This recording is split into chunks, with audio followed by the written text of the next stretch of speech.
ಎಳವತ್ತಿನ ಪರಿಚಯ ಮಾಡಿಸಿದ್ದು ನಮಗೆಲ್ಲ ಹೆಮ್ಮೆ ತರುವಂತದ್ದು.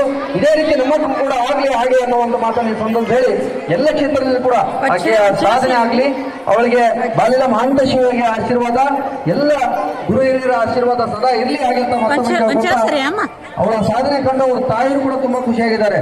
ನಮ್ಮ ಮಗಳು ಇದೇ ರೀತಿ ಇನ್ನೂ ಹೆಚ್ಚು ಸಾಧನೆ ಮಾಡಿ ಅವರಿಗೆ ಹಿರಿಯರ ಆಶೀರ್ವಾದ ಅಂತ ಹೇಳಿ ಪಾಪ ವಿಜಯಲಕ್ಷ್ಮಿಯವರು ಕೂಡ ಆಕೆಯ ಸಾಧನೆಯನ್ನು ಕಂಡು ತುಂಬಾ ಹೆಮ್ಮೆ ಪಡ್ತಾ ಇದ್ರು. ಹಾಗೆ ನಮ್ಮ ಮಕ್ಕಳು ಕೂಡ ಇದೇ ರೀತಿ ಸಾಧನೆ ಮಾಡಿ ಆಕೆಯ ಸಾಧನೆ ರಾಷ್ಟ್ರ ಮಟ್ಟ ಅಲ್ಲ ಅಂತಾರಾಷ್ಟ್ರೀಯ ಮಟ್ಟದಲ್ಲಿ ಕೂಡ ಬೆಳಗುವಾಗಲಿ, ಅವಳಿಗೆ ಬಾಲ್ಯದ ಮಹಾಂತ ಶಿವಗೆ ಆಶೀರ್ವಾದ ಸದಾ ಆಕೆ ಮೇಲೆ ಇರಲಿ ಹಾಗೆ ಅಂತ ಮತ್ತೊಮ್ಮೆ ಕೇಳ್ಕೊತಾ ಅವಳಿಗೆ ಗೌರವ ಸನ್ಮಾನ ಚಪ್ಪಾಳೆ ಬರಬೇಕು.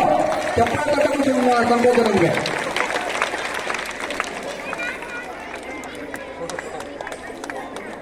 ಈಗ ಇನ್ನೊಂದು ಸಾಂಸ್ಕೃತಿಕ ಕಾರ್ಯಕ್ರಮ ನಮ್ಮ ಸೌಭಾಗ್ಯ ಎಲುಗಿ ಈ ತಂಡದಿಂದ ಭರತನಾಟ್ಯ, ಇವ್ರನ್ನೂ ಕೂಡ ನಾನು ವೇದಿಕೆಗೆ ಕರಿತಾ ಇದ್ದೀನಿ.